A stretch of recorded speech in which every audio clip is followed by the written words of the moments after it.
Chapter 9 of Pushing to the Front by Orison Swett Marden. Chapter 9. Round Boys in Square Holes. The high prize of life, the crowning fortune of a man, is to be born with a bias to some pursuit which finds him in employment and happiness. Emerson. There is hardly a poet, artist, philosopher, or man of science mentioned in the history of the human intellect whose genius was not opposed by parents, guardians, or teachers. In these cases, nature seems to have triumphed by direct interposition, to have insisted on her darlings having their rights, and encouraged disobedience, secrecy, falsehood, even flight from home and occasional vagabondism, rather than the world should lose what it cost her so much pains to produce. E. P. Whipple. I hear a voice you cannot hear, which says, I must not stay. I see a hand you cannot see, which beckons me away. Tickle. James Watt. I never saw such an idle young fellow as you are, said his grandmother. Do take a book and employ yourself usefully. For the last half hour you have not spoken a single word. Do you know what you have been doing all this time? Why, you have taken off and replaced and taken off again the teapot lid, and you have held alternately in the steam first a saucer and then a spoon, and you have busied yourself in examining and collecting together the little drops formed by the condensation of the steam on the surface of the china and the silver. Now, are you not ashamed to waste your time in this disgraceful manner? The world has certainly gained much through the old lady's failure to tell James how he could employ his time to better advantage. But I'm good for something, pleaded a young man whom a merchant was about to discharge for his bluntness. You are good for nothing as a salesman, said his employer. I am sure I can be useful, said the youth.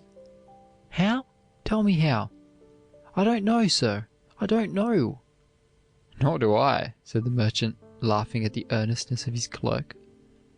Only, don't put me away, sir. Don't put me away. Try me at something besides selling. I cannot sell. I know I cannot sell. I know that too, said the principal.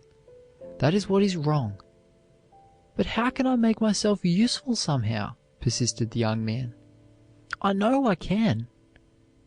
He was placed in the counting house, where his aptitude for figures soon showed itself, and in a few years he became not only chief cashier in the large store, but an eminent accountant. You cannot look into a cradle and read the secret message traced by a divine hand and wrapped up in that bit of clay, any more than you can see the North Star in the magnetic needle.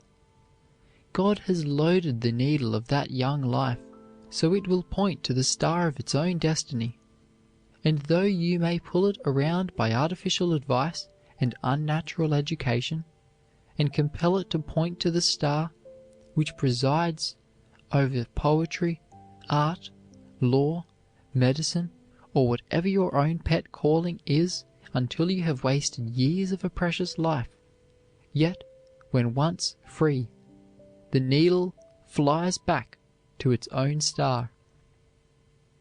Rue it as he may, repent it as he often does, says Robert Waters. The man of genius is drawn by an irresistible impulse to the occupation for which he was created, no matter by what difficulties surrounded, no matter how unpromising the prospect. This occupation is the only one which he will pursue with interest and pleasure. When his efforts fail to procure means of subsistence, and he finds himself poor and neglected, he may, like Burns, often look back with a sigh and think how much better off he would be had he pursued some other occupation. But he will stick to his favorite pursuit nevertheless. Civilization will mark its highest tide when every man has chosen his proper work. No man can be ideally successful until he has found his place. Like a locomotive, he is strong on the track, but weak anywhere else. Like a boat on a river, says Emerson, every boy runs against obstructions on every side but one. On that side, all obstruction is taken away, and he sweeps serenely over a deepening channel into an infinite sea. Only a Dickens can write the history of boy slavery, of boys whose aspirations and longings have been silenced forever by ignorant parents, of boys persecuted as lazy, stupid, or fickle simply because they were out of their places, of square boys forced into round holes and oppressed because they did not fit, of boys compelled to pore over dry theological books when the voice within continually cried, law, medicine, art, science, or business, of boys tortured because they were not enthusiastic in employments which they loathed, and against which every fiber of their being was uttering perpetual protest. It is often a narrow selfishness in a father which leads him to wish his son a reproduction of himself. You are trying to make that boy another you. One is enough, said Emerson. John Jacob Astor's father wished his son to be his successor as a butcher, but the instinct of commercial enterprise was too strong in the future merchant. Nature never duplicates men. She breaks the pattern at every birth. The magic combination is never used but once. Frederick the Great was terribly abused because he had a passion for art and music, and did not care for military drill. His father hated the fine arts and imprisoned him. He even contemplated killing his son, but his own death placed Frederick on the throne at the age of 28. This boy, who, because he loved art and music, was thought good for nothing, made Prussia one of the greatest nations of Europe. How stupid and clumsy is the blinking eagle at perch, but how keen his glance, how steady and true his curves, when turning his powerful wing against the clear blue sky. Ignorant parents compelled the boy Arkwright to become a barber's apprentice, but nature had locked up in his brain a cunning device destined to bless humanity and to do the drudgery of millions of England's poor. So he must needs say, hands off, even to his parents, as Christ said to his mother, "Wist ye not that I must be about my Father's business?" Galileo was set apart for a physician, but when compelled to study anatomy and physiology, he would hide his Euclid and Archimedes and stealthily work out the abstruse problems. He was only 18 when he discovered the principle of the pendulum in a lamp left swinging in the cathedral at Pisa. He invented both the microscope and telescope, enlarging knowledge of the vast and minute alike. The parents of Michelangelo had declared that no son of theirs should ever follow the discreditable profession of an artist, and even punished him for covering the walls and furniture with sketches. But the fire burning in his breast was kindled by the divine artist, and would not let him rest until he had immortalized himself in the architecture of St. Peter's, in the marble of his Moses, and on the walls of the Sistine Chapel. Pascal's father determined that his son should teach the dead languages, but the voice of mathematics drowned every other call, haunting the boy until he laid aside his grammar for Euclid. The father of Joshua Reynolds rebuked his son for drawing pictures, and wrote on one, "Done by Joshua out of pure idleness." Yet this idle boy became one of the founders of the Royal Academy. Turner was intended for a barber in Maiden Lane, but became the greatest landscape painter of modern times. Claude Lorraine, the painter, was apprenticed to a pastry cook. Molière, the author, to an upholsterer, and Guido, the famous painter of Aurora, was sent to a music school. Schiller was sent to study surgery in the military school at Stuttgart, but in secret he produced his first play, The Robbers, the first performance of which he had to witness in disguise. The irksomeness of his prison-like school so galled him, and his longing for authorship so allured him, that he ventured penniless into the inhospitable world of letters. A kind lady aided him, and soon he produced the two splendid dramas which made him immortal. The physician Handel wished his son to become a lawyer, and so tried to discourage his fondness for music.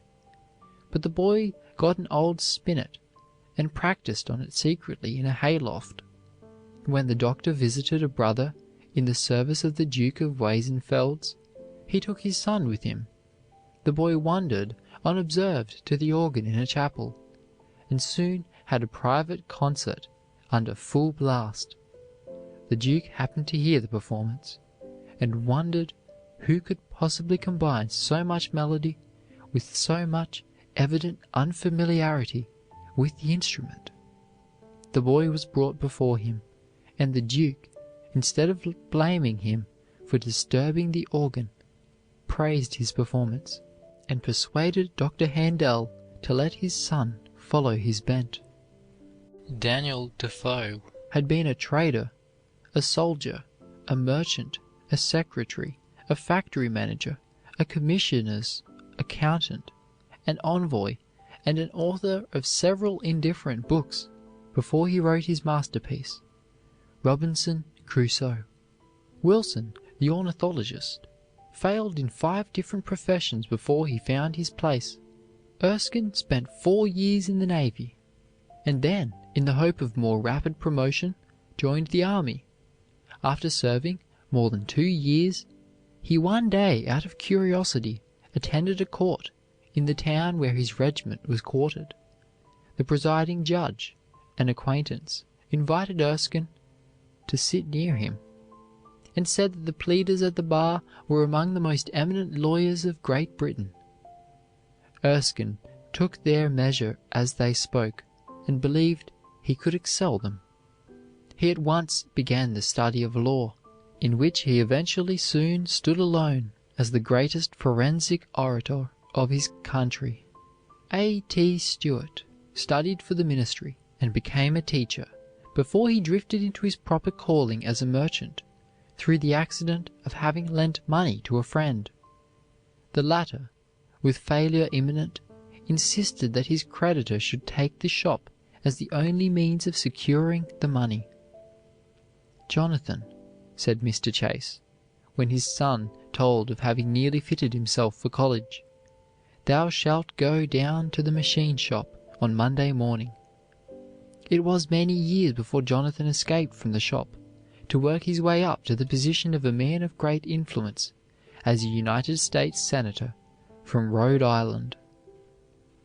It has been well said that if God should commission 2 angels, one to sweep a street crossing and the other to rule an empire, they could not be induced to exchange callings. Not less true is it that he who feels that God has given him a particular work to do can be happy only when earnestly engaged in its performance. Happy the youth who finds the place which his dreams have pictured. If he does not fill that place, he will not fill any to the satisfaction of himself or others. Nature never lets a man rest until he has found his place. She haunts him and drives him until all his faculties give their consent and he falls into his proper niche. A parent might just as well decide that the magnetic needle will point to Venus or Jupiter without trying it, as to decide what profession his son shall adopt. What a ridiculous exhibition a great truck horse would make on the racetrack. Yet this is no more incongruous than the popular idea that law, medicine, and theology are the only desirable professions. How ridiculous, too, for 52% of our American college graduates to study law. How many young men become poor clergymen by trying to imitate their fathers, who were good ones, of poor doctors and lawyers for the same reason. The country is full of men who are out of place, disappointed, soured, ruined, out of office, out of money, out of credit, out of courage, out at elbows, out in the cold. The fact is, nearly every college graduate who succeeds in the true sense of the word prepares himself in school, but makes himself after he is graduated. The best thing his teachers have taught him is how to study. The moment he is beyond the college walls, he ceases to use books and helps which do not feed him, and seizes upon those that do. We must not jump to the conclusion that because a man has not succeeded in what he has really tried to do with all his might, he cannot succeed at anything. Look at a fish floundering on the sand as though he would tear himself to pieces. But look again. A huge wave breaks higher up the beach and covers the unfortunate creature. The moment his fins feel the water, he is himself again, and darts like a flash through the waves. His fins mean something now, while before they beat the air and earth in vain, a hindrance instead of a help. If you fail after doing your level best, examine the work attempted, and see if it really be in the line of your bent or power of achievement. Cowper failed as a lawyer. He was so timid that he could not plead a case. But he wrote some of our finest poems. Molière found that he was not adapted to the work of a lawyer, but he left a great name in literature. Voltaire and Petrarch abandoned the law, the former choosing philosophy, the latter poetry. Cromwell was a farmer until 40 years old. Very few of us, before we reach our teens, show great genius or even remarkable talent for any line of work or study.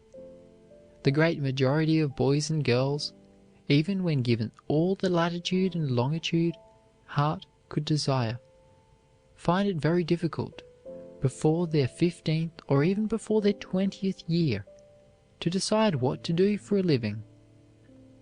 Each knocks at the portals of the mind, demanding a wonderful aptitude for some definite line of work, but it is not there. That is no reason why the duty at hand should be put off, or why the labor that naturally falls to one's lot should not be done well.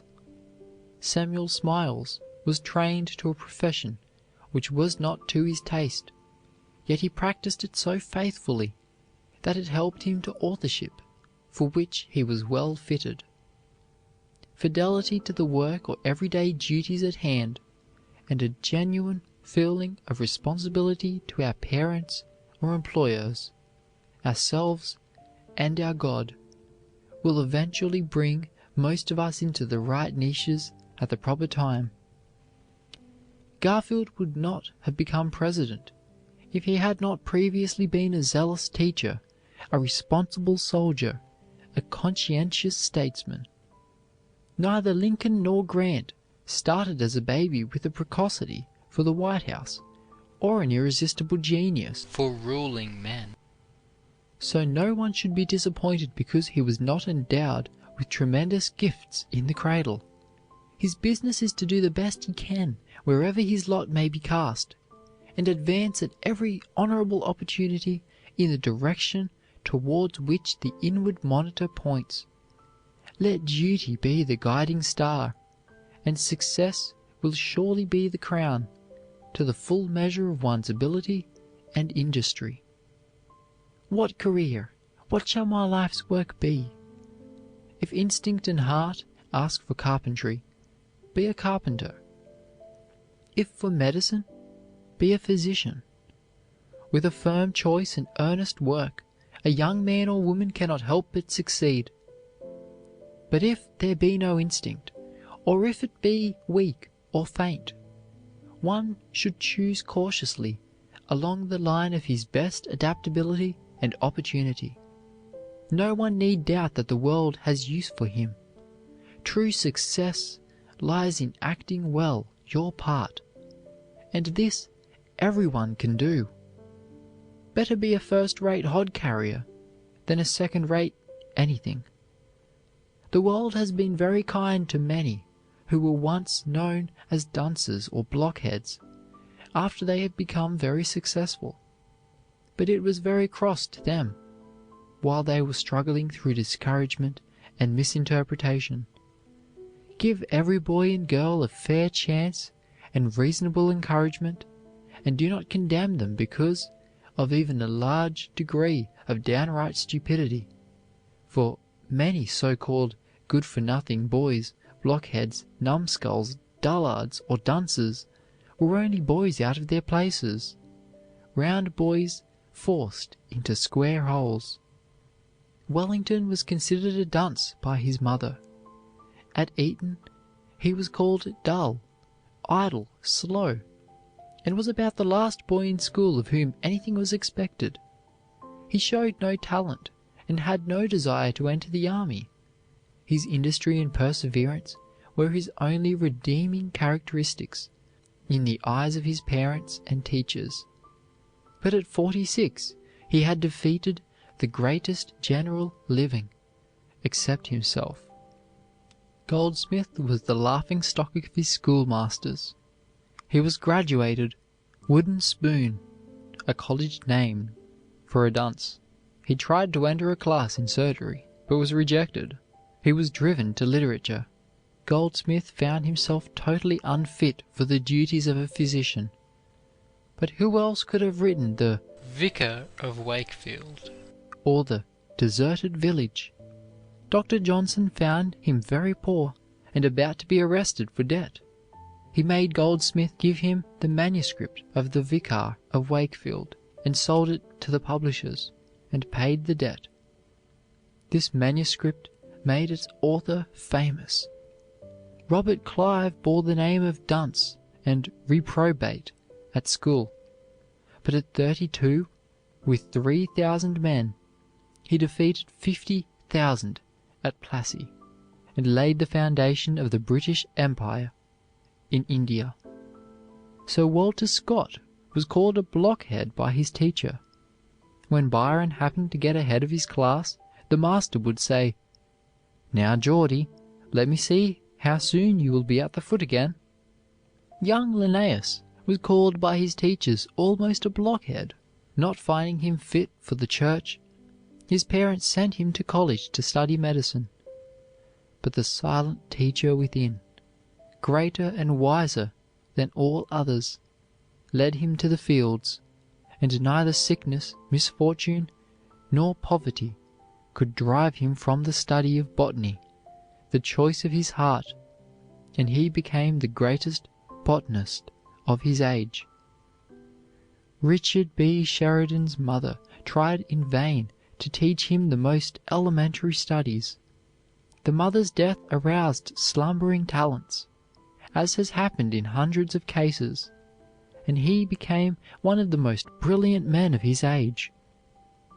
Samuel Drew was one of the dullest and most listless boys in his neighborhood, yet after an accident by which he nearly lost his life, and after the death of his brother, he became so studious and industrious that he could not bear to lose a moment. He read at every meal, using all the time he could get for self-improvement. He said that Paine's Age of Reason made him an author, for it was by his attempt to refuse its arguments that he was first known as a strong, vigorous writer. It has been well said that no man ever made an ill figure who understood his own talents, nor a good one who mistook them. End of Chapter 9. Round Boys in Square Holes. Chapter 10 of Pushing to the Front by Orison Swett Marden. Chapter 10. What Career? Brutes find out where their talents lie. A bear will not attempt to fly. A foundered horse will oft debate before he tries a 5-barred gate. A dog by instinct turns aside, who sees the ditch too deep and wide. But man we find the only creature who, led by folly, combats nature, who, when she loudly cries, "Forbear!" with obstinacy fixes there, and where his genius least inclines, absurdly bends his whole designs. Swift. The crowning fortune of a man is to be born to some pursuit which finds him in employment and happiness, whether it be to make baskets or broadswords, or canals, or statues, or songs. Emerson. Whatever you are by nature, keep to it. Never desert your line of talent.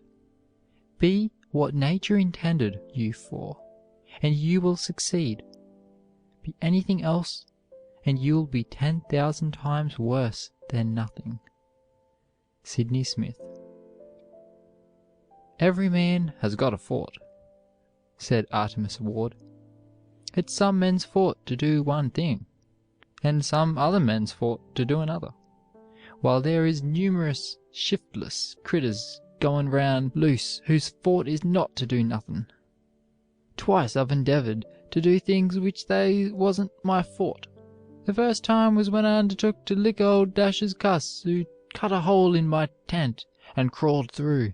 Says I, "My gentle sir, go out, or I shall fall unto you pretty heavy." Says he, "Wade in, old wax figures." Whereupon I went for him, but he caught me powerful on the head and knocked me through the tent into the cow pasture. He pursued the attack and flung me into a mud puddle. As I arose and wrung out my drenched garments, I concluded fitting wasn't my fort. It'll now rise the curtain upon scene second. It is rarely seldom that I seek consolation in the flowing bowl, but in a certain town in Indiana, in the fall of 18, my origin grinder got sick with the fever and died. I never felt so ashamed in my life, and I thought I'd hissed in a few swallows of something strengthening.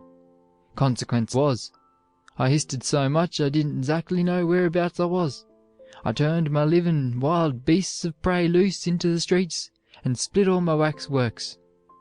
I then bet I could play hoss, so I hitched myself to a canal boat, there being 2 other hosses behind and another ahead of me.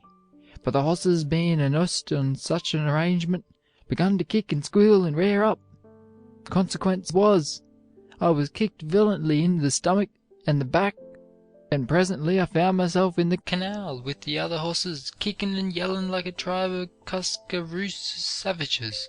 I was rescued, and as I was being carried to the tavern on a hemlock board, I said in a feeble voice, "Boys, playing hoss isn't my fort." Moral. Never don't do nothing which isn't your fort, for if you do, you'll find yourself splashing round in the canal, figuratively speaking. The following advertisement, which appeared day after day in a Western paper, did not bring a single reply. Wanted. Situation by a practical printer, who is competent to take charge of any department in a printing and publishing house. Would accept a professorship in any of the academies. Has no objection to teach ornamental painting and penmanship, geometry, trigonometry, and many other sciences. Has had some experience as a lay preacher.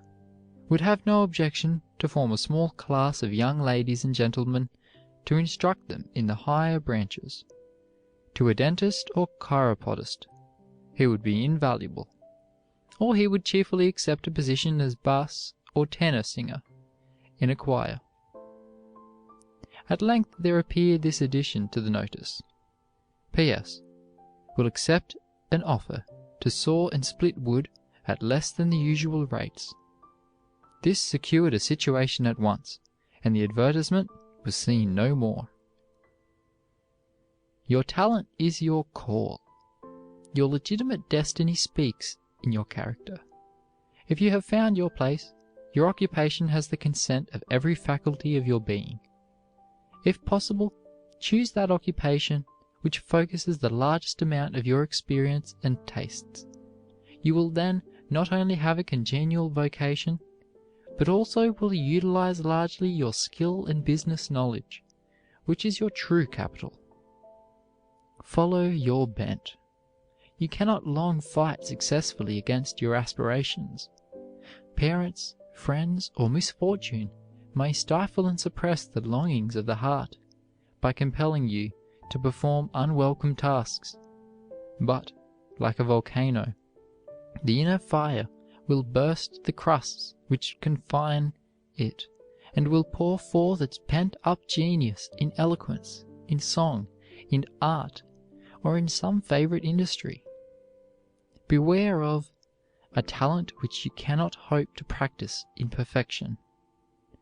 Nature hates all botched and half-finished work, and will pronounce her curse upon it.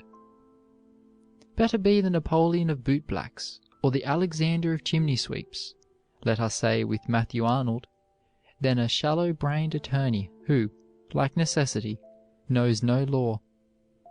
Half the world seems to have found uncongenial occupation, as though the human race had been shaken up together and exchanged places in the operation. A servant girl is trying to teach, and a natural teacher is tending store.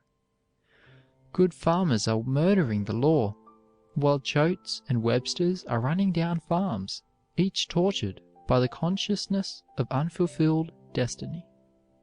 Boys are pining in factories, who should be wrestling with Greek and Latin, and hundreds are chafing beneath unnatural loads in college, who should be on the farm or before the mast.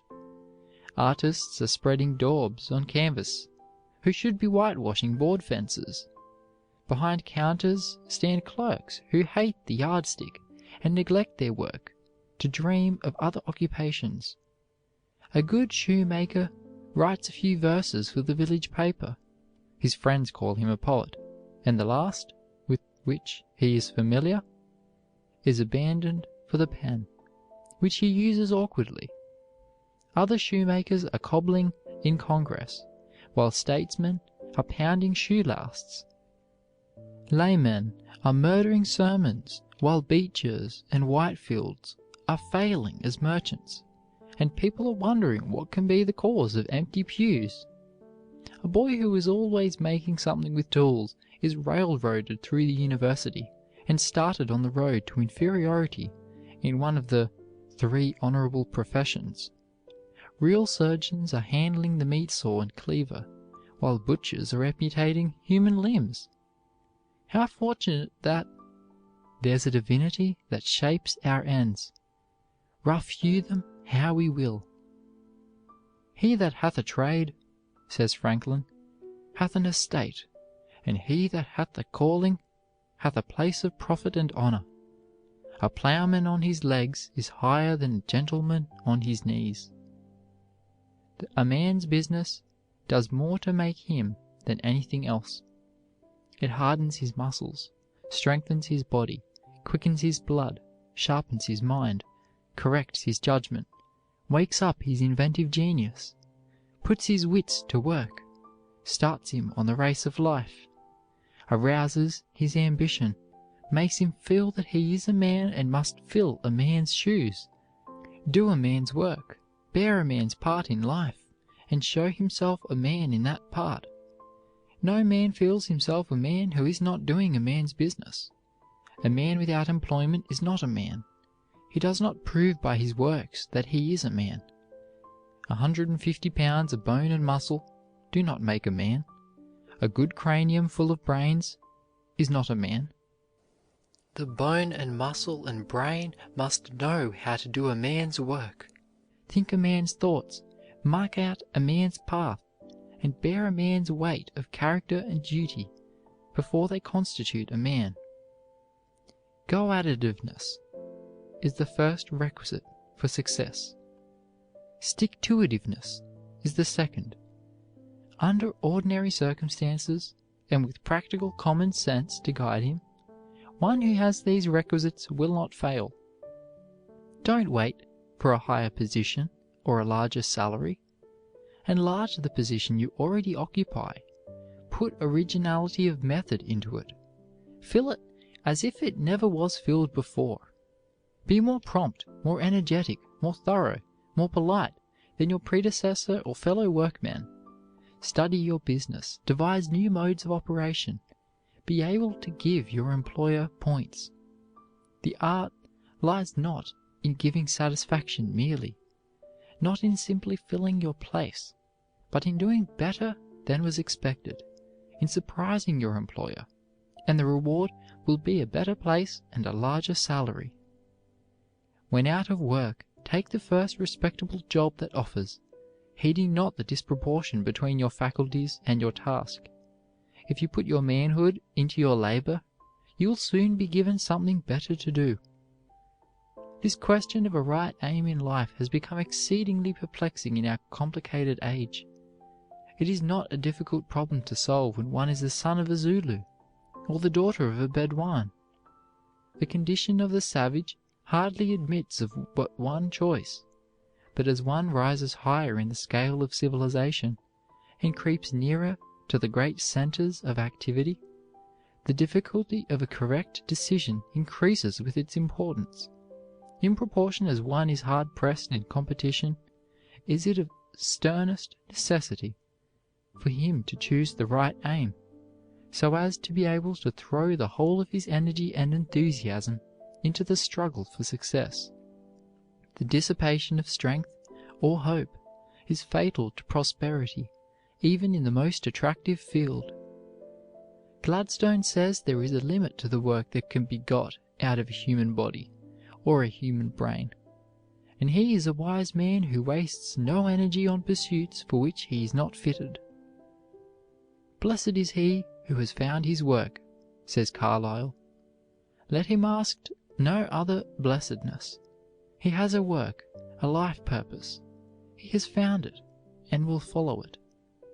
In choosing an occupation, do not ask yourself how you can make the most money or gain the most notoriety, but choose that work which will call out all your powers and develop your manhood into the greatest strength and symmetry. Not money, not notoriety, not fame even, but power is what you want. Manhood is greater than wealth, grander than fame. Character is greater than any career. Each faculty must be educated, and any deficiency in its training will appear in whatever you do. The hand must be educated to be graceful, steady, and strong. The eye must be educated to be alert, discriminating, and microscopic.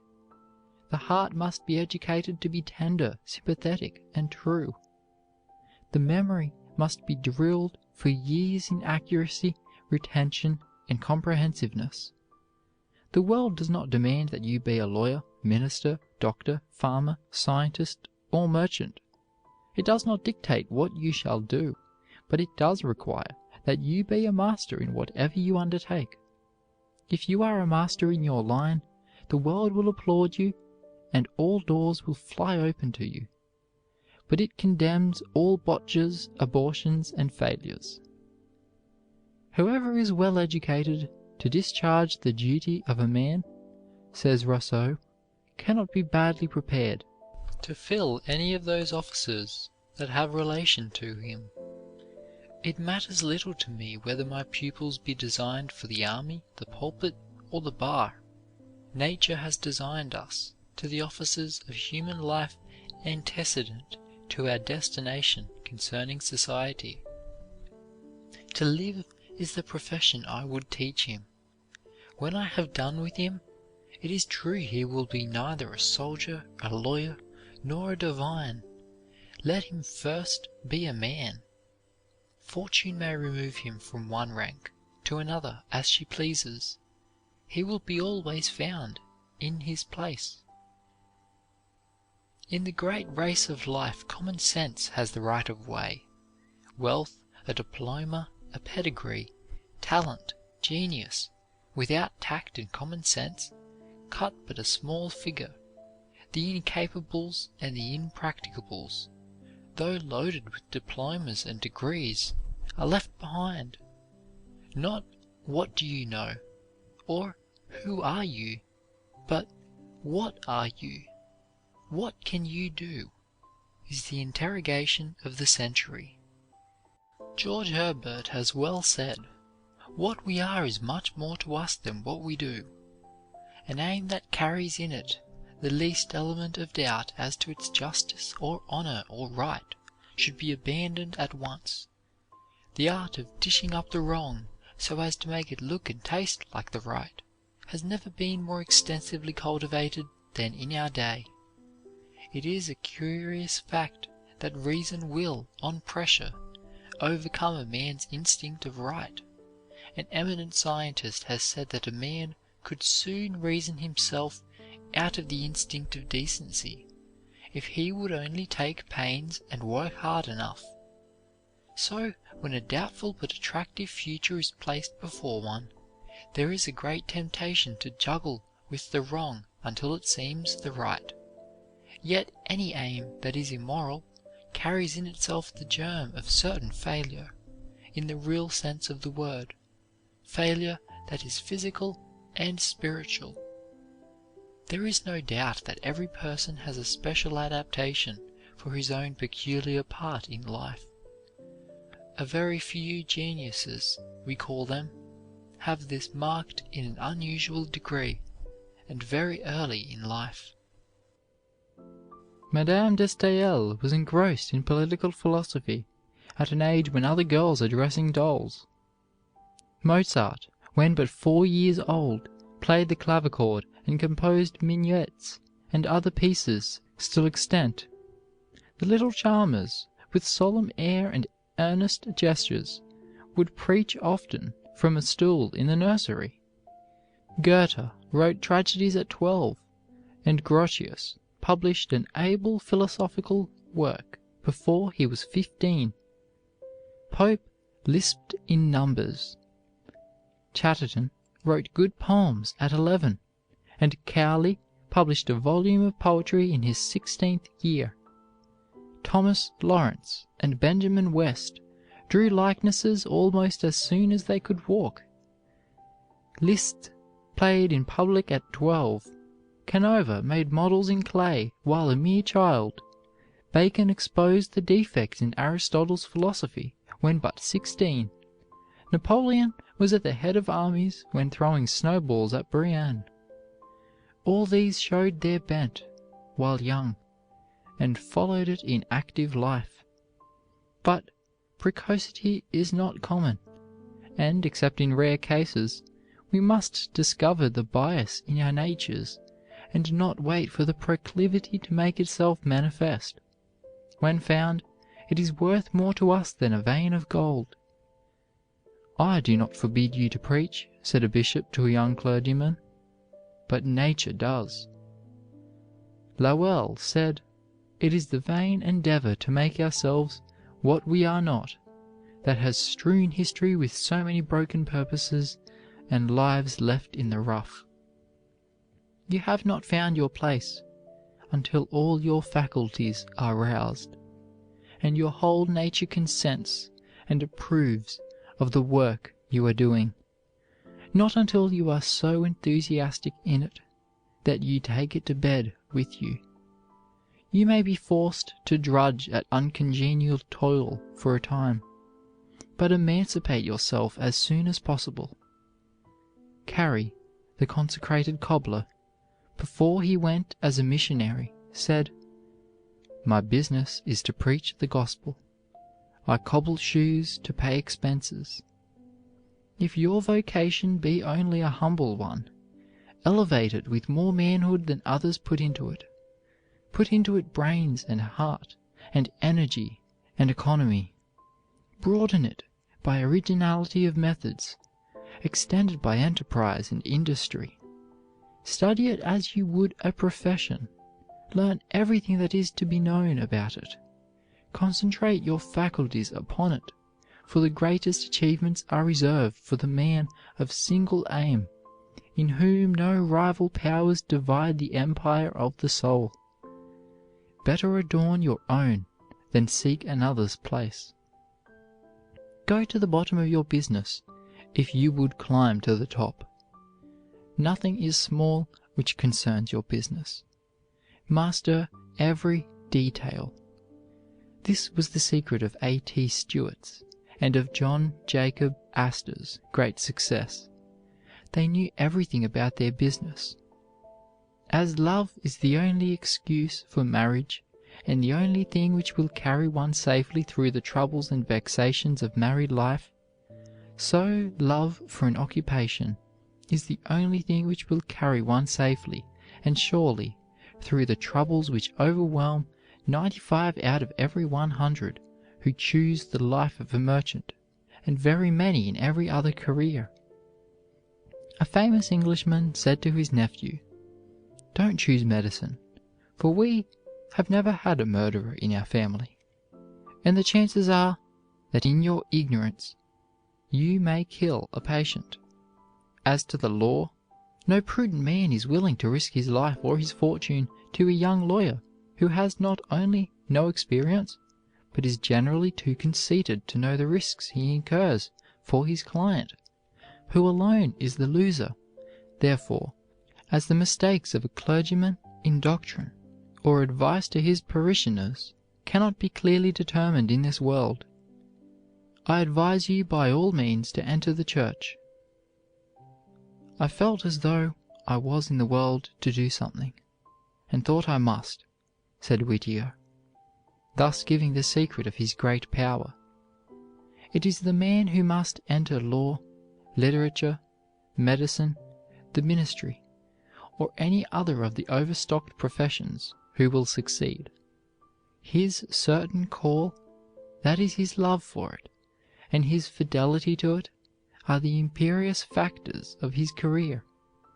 If a man enters a profession simply because his grandfather made a great name of it, or his mother wants him to, with no love or adaptability for it, it were far better for him to be a motorman on an electric car at $1.75 a day. In the humbler work, his intelligence may make him a leader.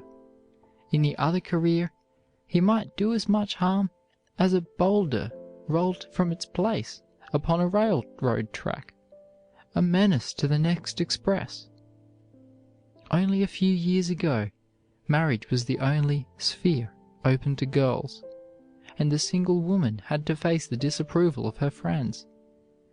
Lessing said, "The woman who thinks is like a man who puts on rouge.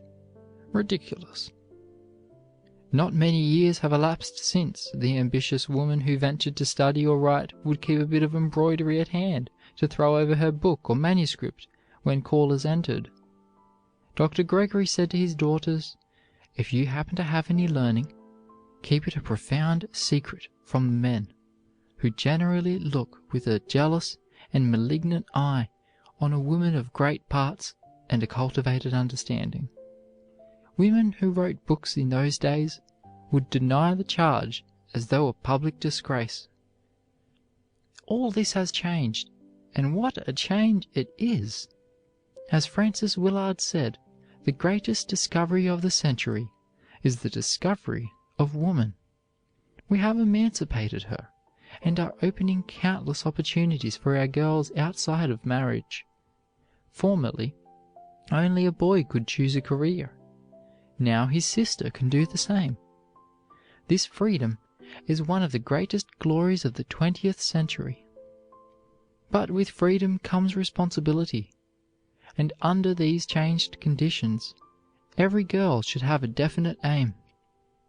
Dr. Hall says that the world has urgent need of girls who are mother's right hand, girls who can cuddle the little ones next best to mama, and smooth out the tangles in the domestic skein when things get twisted, girls whom father takes comfort in for something better than beauty, and the big brothers are proud of for something that outranks the ability to dance or shine in society. Next, we want girls of sense, girls who have a standard of their own, regardless of conventionalities, and are independent enough to live up to it. Girls who simply won't wear a trailing dress on the street to gather up microbes and all sorts of defilement. Girls who don't wear a high hat to the theater, or lacerate their feet and endanger their health with high heels and corsets.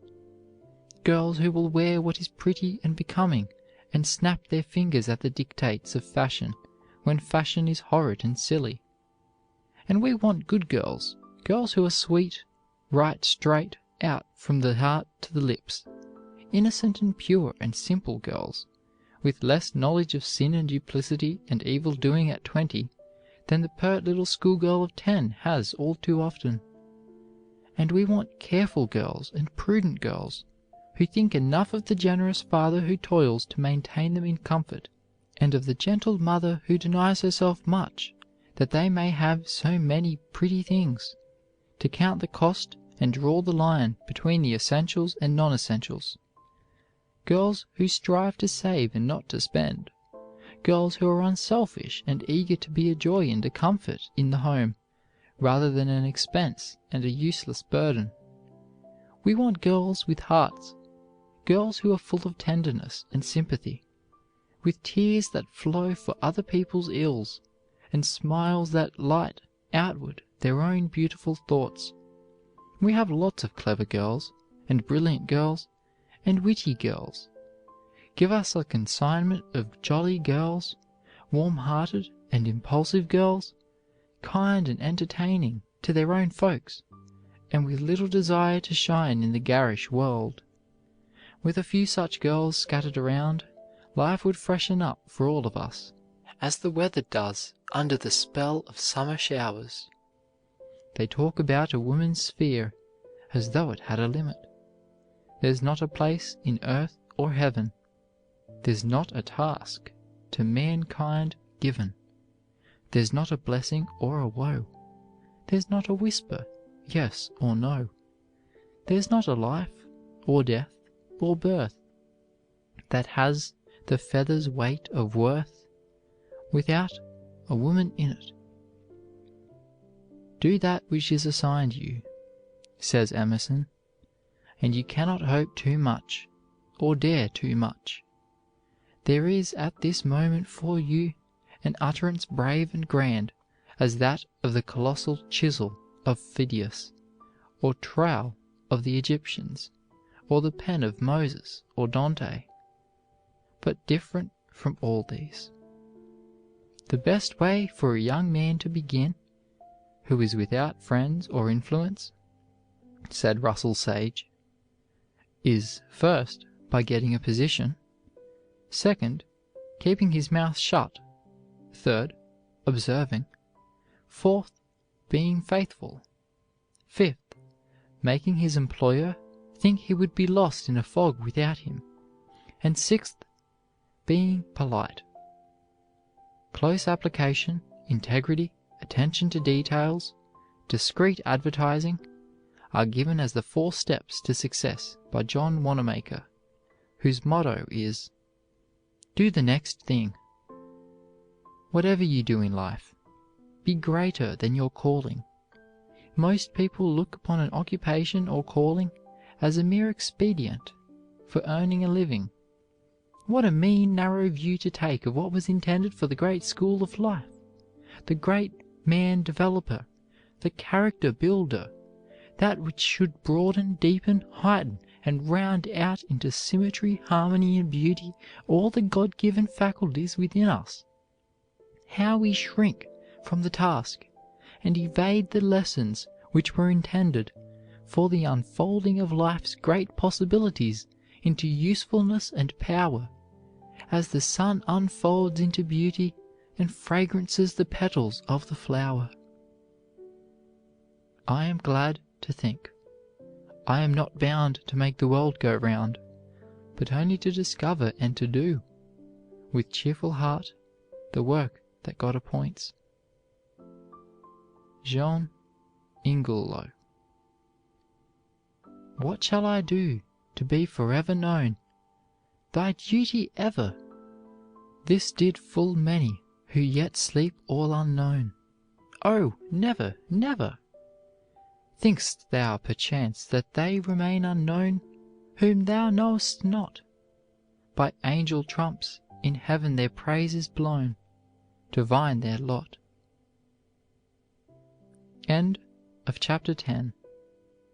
What career? Chapter 11 of Pushing to the Front by Orison Swett Marden.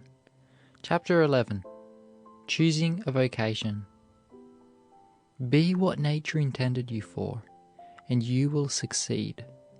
Be anything else, and you will be 10,000 times worse than nothing. Sydney Smith.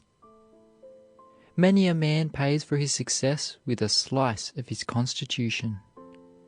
No man struggles perpetually and victoriously against his own character, and one of the first principles of success in life is so to regulate our career as rather to turn our physical constitution and natural inclinations to good account than to endeavor to counteract the one or oppose the other.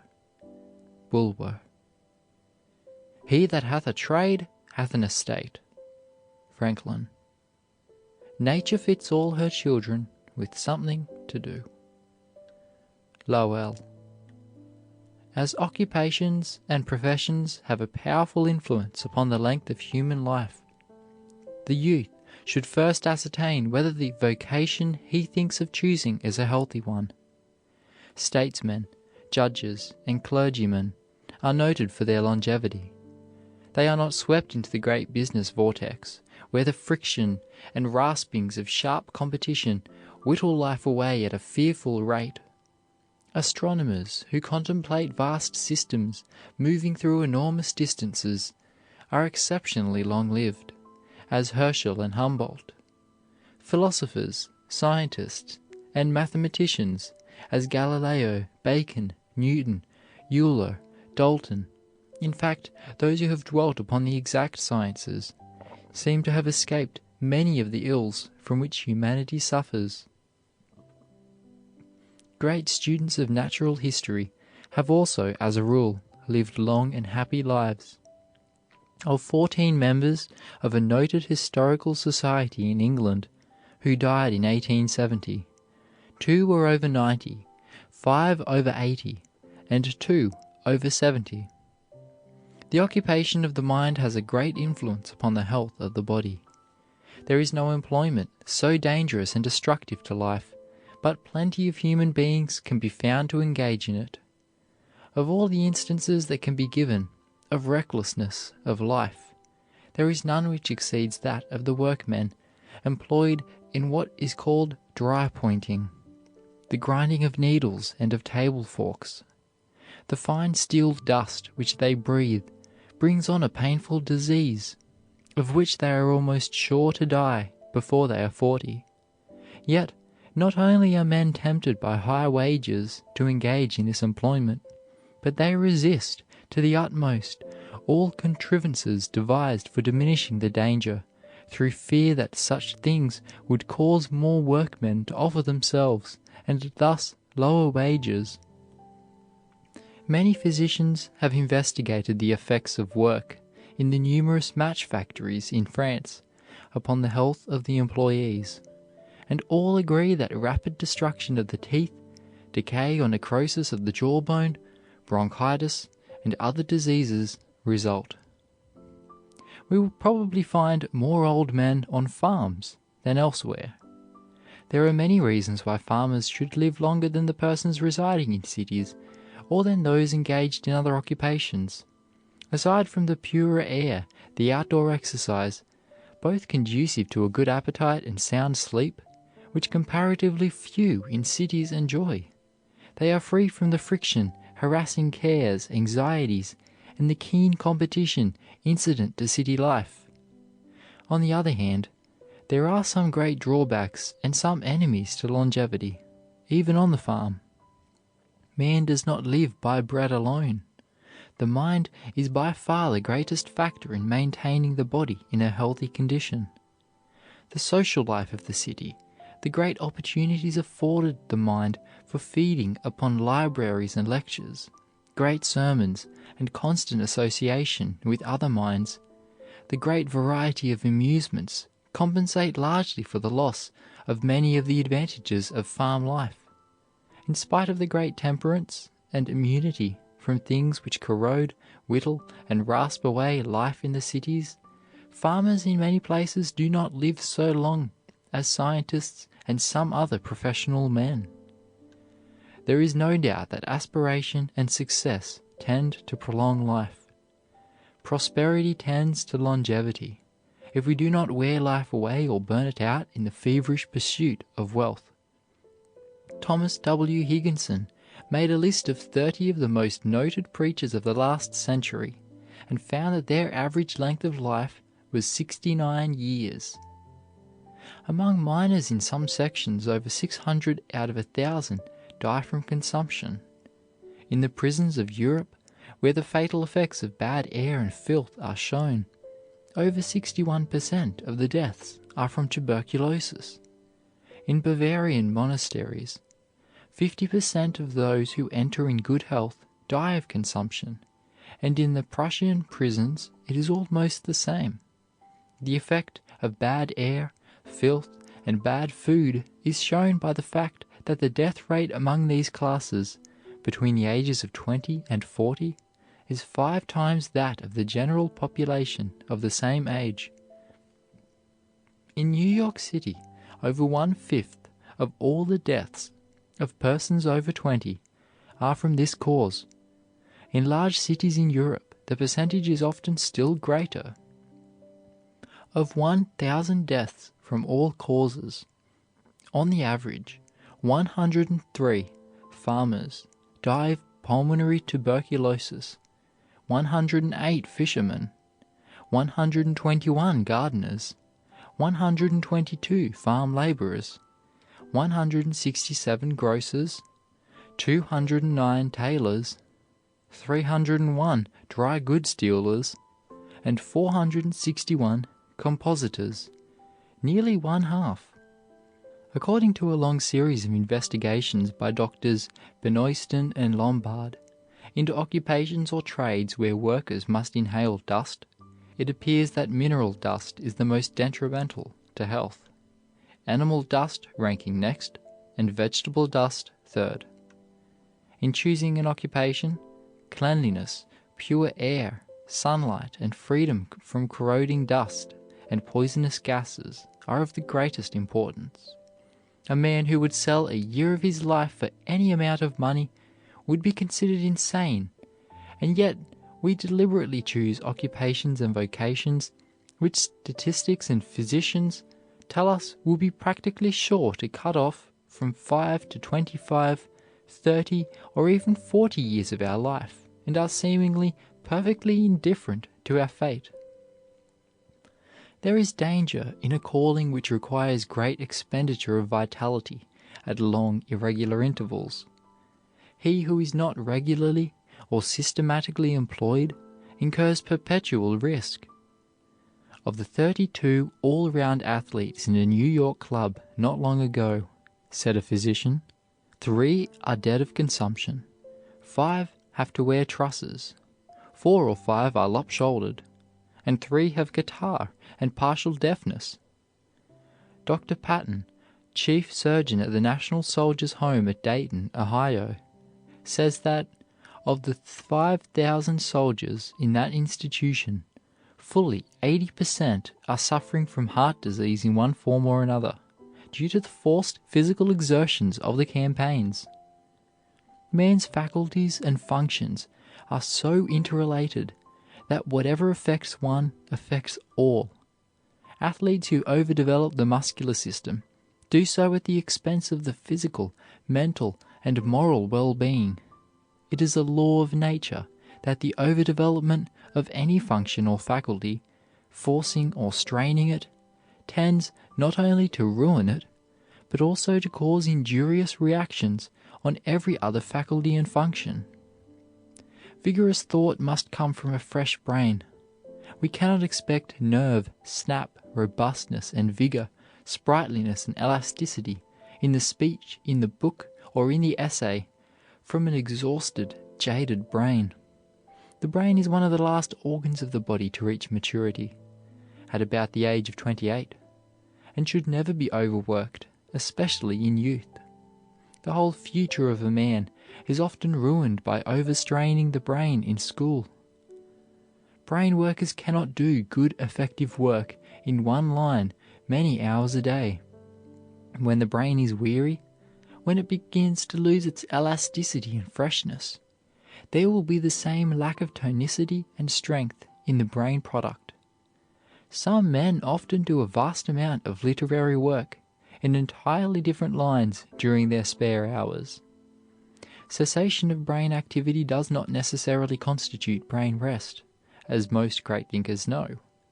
The men who accomplish the most brain work, sooner or later, usually later, unfortunately, learn to give rest to one set of faculties and use another as interest begins to flag and a sense of weariness comes. In this way they have been enabled to astonish the world by their mental achievements, which is very largely a matter of skill in exercising alternate sets of faculties, allowing rest to some while giving healthy exercise to others. The continual use of one set of faculties by an ambitious worker will soon bring him to grief. No set of brain cells can possibly set free more brain force in the combustion of thought than is stored up in them. The tired brain must have rest, or nervous exhaustion, brain fever, or even softening of the brain is liable to follow. As a rule, physical vigor is the condition of a great career. What would Gladstone have accomplished with a weak, puny physique? He addresses an audience at Corfu in Greek, and another at Florence in Italian. A little later he converses at ease with Bismarck in German, or talks fluent French in Paris, or piles up argument on argument in English for hours in Parliament. There are families that have clutched success and kept it through generations from the simple fact that a splendid physical organization handed down from one generation to another. All occupations that enervate, paralyze, or destroy body or soul should be avoided. Our manufacturing interests too often give little thought to the employed. The article to be made is generally the only object considered. They do not care if a man spends the whole of his life upon the head of a pin, or in making a screw in a watch factory. They take no notice of the occupations that ruin, or the phosphorus, the dust, the arsenic, that destroys the health, that shortens the lives of many workers, of the cramped condition of the body which creates deformity. The moment we compel those we employ to do work that demoralizes them or does not tend to elevate or lift them, we are forcing them into service worse than useless. If we induce painters to work in fading colors, or architects with rotten stone, or contractors to construct buildings with imperfect materials, we are forcing our Michelangelos to carve in snow. Ruskin says that the tendency of the age is to expend its genius in perishable art, as if it were a triumph to burn its thoughts away in bonfires. Is the work you compel others to do useful to yourself and to society? If you employ a seamstress to make 4 or 5 or 6 beautiful flounces for your ball dress, flounces which will only clothe yourself, in which you will wear at only one ball, you are employing your money selfishly. Do not confuse covetousness with benevolence, nor cheat yourself into thinking that all the finery you can wear is so much put into the hungry mouths of those beneath you. It is what those who stand shivering on the street, forming a line to see you step out of your carriage, know it to be. These fine dresses do not mean that so much has been put into their mouths, but that so much has been taken out of their mouths. Select a clean, useful, honorable occupation. If there is any doubt on this point, abandon it at once, for familiarity with a bad business will make it seem good. Choose a business that has expansiveness in it. Some kinds of business not even a J. Pierpont Morgan could make respectable. Choose an occupation which will develop you, which will elevate you, which will give you a chance for self-improvement and promotion. You may not make quite so much money, but you will be more of a man, and manhood is above all riches, overtops all titles, and character is greater than any career. If possible, avoid occupations which compel you to work in a cramped position, or where you must work at night and on Sundays. Don't try to justify yourself on the ground that somebody must do this kind of work. Let somebody, not yourself, take the responsibility. Aside from the right and wrong of the thing, it is injurious to the health to work 7 days in the week, to work at night when nature intended you to sleep, or to sleep in the daytime when she intended you to work. Many a man has dwarfed his manhood, cramped his intellect, crushed his aspiration, blunted his finer sensibilities in some mean, narrow occupation just because there was money in it.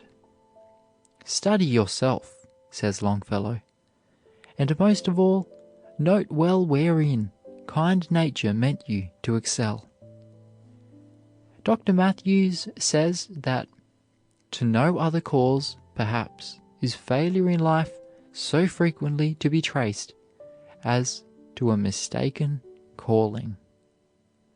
We can often find out by hard knocks and repeated failures what we cannot do before what we can do.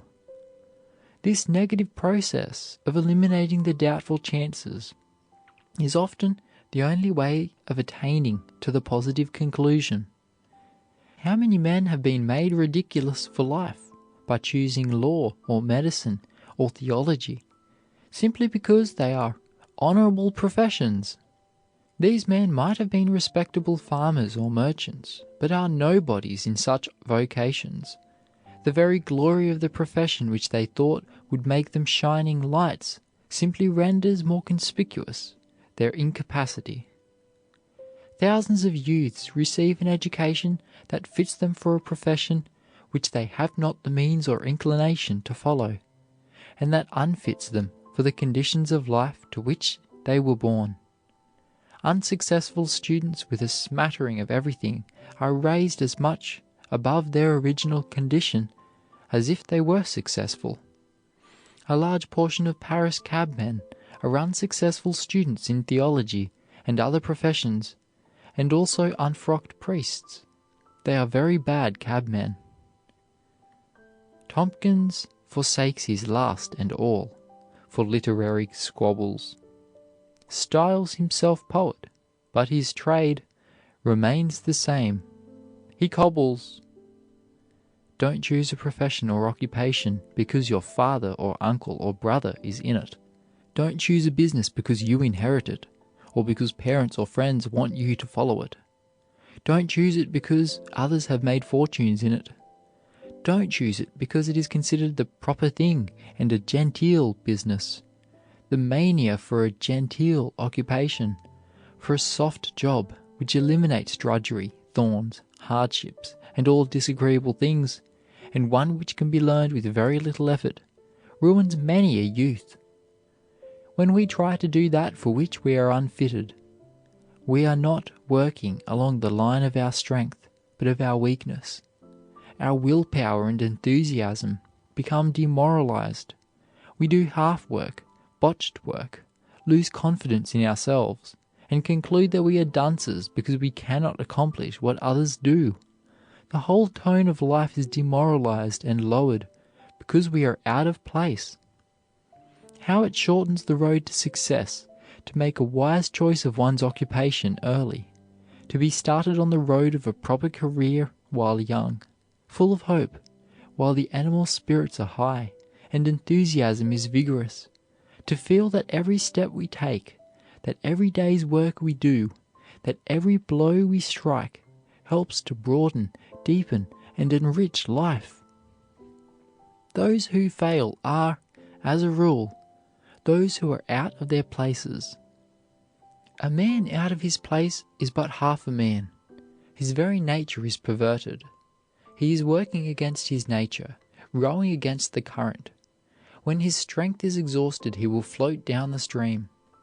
A man cannot succeed when his whole nature is entering its perpetual protest against his occupation. To succeed, his vocation must have the consent of all his faculties. They must be in harmony with his purpose.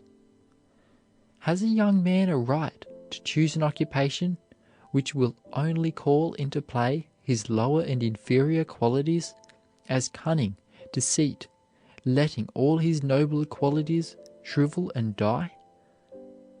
Has he a right to select a vocation that will develop only the beast within him instead of the man, which will call out the bulldog qualities only, the qualities which overreach and grasp, the qualities which get and never give, which develop long-headedness only, while his higher self atrophies? The best way to choose an occupation is to ask yourself the question, what would my government do with me if it were to consider scientifically my qualifications and adaptations, and place me to the best possible advantage for all the people? The Norwegian precept is a good one. Give thyself wholly to thy fellow men. They will give thee back soon enough. We can do the most possible for ourselves when we are in a position where we can do the most possible for others. We are doing the most for ourselves and for others when we are in a position which calls into play, in the highest possible way, the greatest number of our best faculties. In other words, we are succeeding best for ourselves when we are succeeding best for others. The time will come when there will be institutions for determining the natural bent of the boy and girl, where men of large experience and close observation will study the natural inclination of the youth, help him to find where his greatest strength lies and how to use it to the best advantage. Even if we take for granted what is not true, that every youth will sooner or later discover the line of his greatest strength, so that he may get his living by his strong points rather than by his weak ones, the discovery is often made so late in life that great success is practically impossible. Such institutions would help boys and girls to start in their proper careers early in life, and an early choice shortens the way. Can anything be more important to human beings than a start in life in the right direction, where even small effort will count for more in the race than the greatest effort, and a life of drudgery in the wrong direction? A man is seldom unsuccessful, unhappy, or vicious when he is in his place. After once choosing your occupation, however, never look backward. Stick to it with all the tenacity you can muster. Let nothing tempt you or swerve you a hair's breadth from your aim, and you will win. Do not let the thorns which appear in every vocation, or temporary despondency or disappointment, shake your purpose. You will never succeed while smarting under the drudgery of your occupation, if you are constantly haunted with the idea that you could succeed better in something else. Great tenacity of purpose is the only thing that will carry you over the hard places which appear in every career to ultimate triumph. This determination or fixity of purpose has a great moral bearing upon our success, for it leads others to feel confidence in us, and this is everything. It gives credit and moral support in 1,000 ways. People always believe in a man with a fixed purpose, and will help him twice as quickly as one who is loosely or indifferently attached to his vocation, and liable at any time to make a change or to fail. Everybody knows that determined men are not likely to fail. They carry in their very pluck, grit, and determination the conviction and assurance of success. The world does not dictate what you shall do, but it does demand that you do something, and that you shall be a king in your line.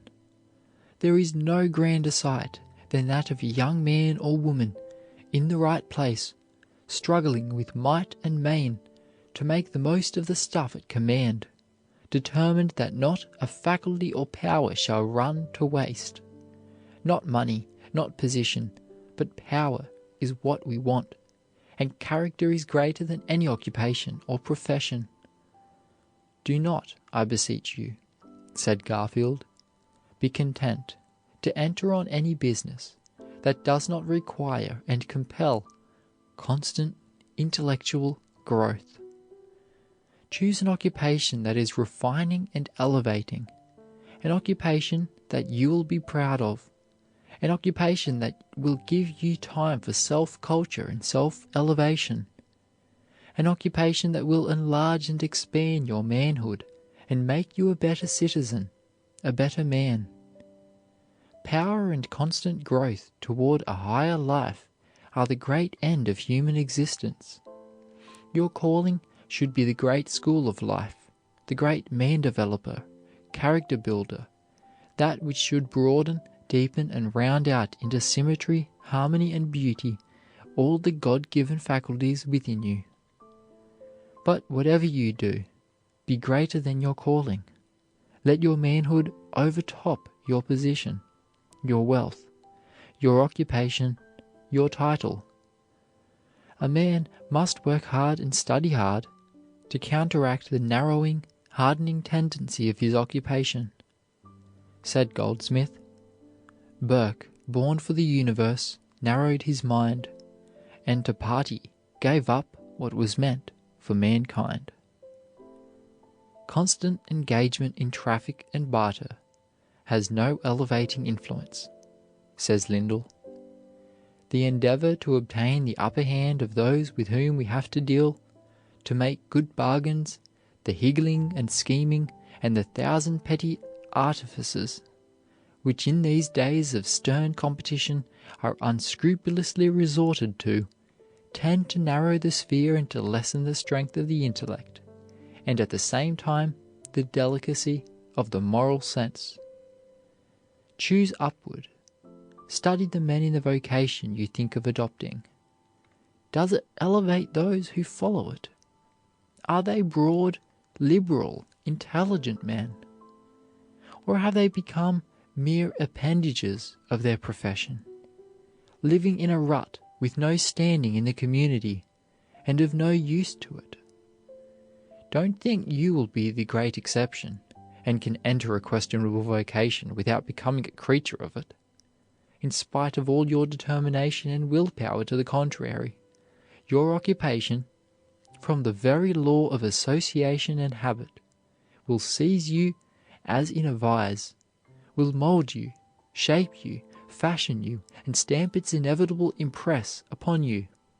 How frequently do we see bright, open-hearted, generous young men come out of college with high hopes and lofty aims, enter a doubtful vocation, and in a few years return to college commencement so changed that they are scarcely recognized. The once broad, noble features have become contracted and narrowed. The man has become grasping, avaricious, stingy, mean, hard. Is it possible, we ask, that a few years could so change a magnanimous and generous youth? Go to the bottom if you would get to the top. Be master of your calling in all its details. Nothing is small which concerns your business. Thousands of men who have been failures in life have done drudgery enough in half a dozen different occupations to have enabled them to reach great success.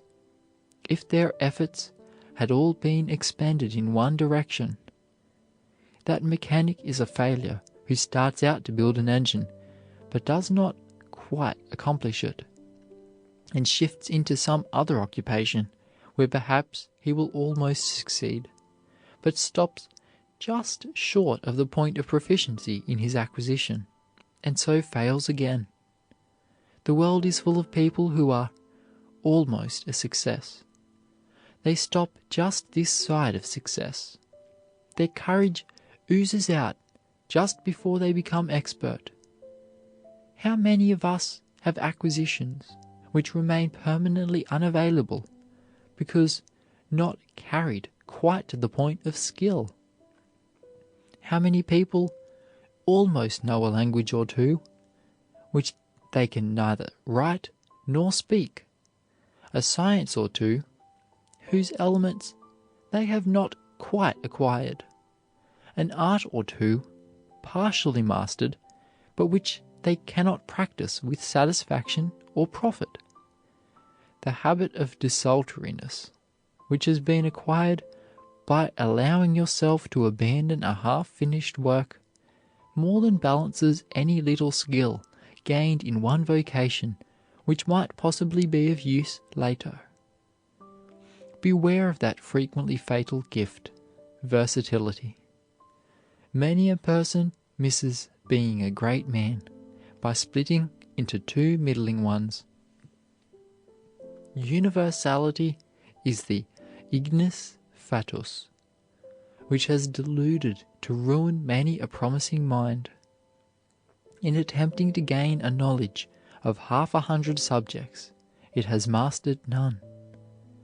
The jack of all trades, says one of the foremost manufacturers of this country, had a chance in my generation. In this he has none. The measure of a man's learning will be the amount of his voluntary ignorance, said Thoreau. If we go into a factory where the mariner's compass is made, we can see the needles before they are magnetized. They will point in any direction. But when they have been applied to the magnet and received its peculiar power, from that moment they point to the north and are true to the pole ever after. So man never points steadily in any direction until he has been polarized by a great master purpose. Give your life, your energy, your enthusiasm, all to the highest work of which you are capable.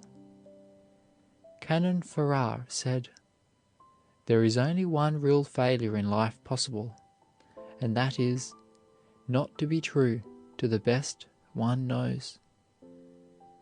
What must I do to be forever known? Thy duty ever. Who does the best his circumstance allows, does well, acts nobly, angels could do no more. Young. Whoever can make 2 ears of corn, 2 blades of grass to grow upon a spot of ground where only one grew before, says Swift, would deserve better of mankind and do more essential service to his country than the whole race of politicians put together. End of chapter 11. Choosing a Vocation.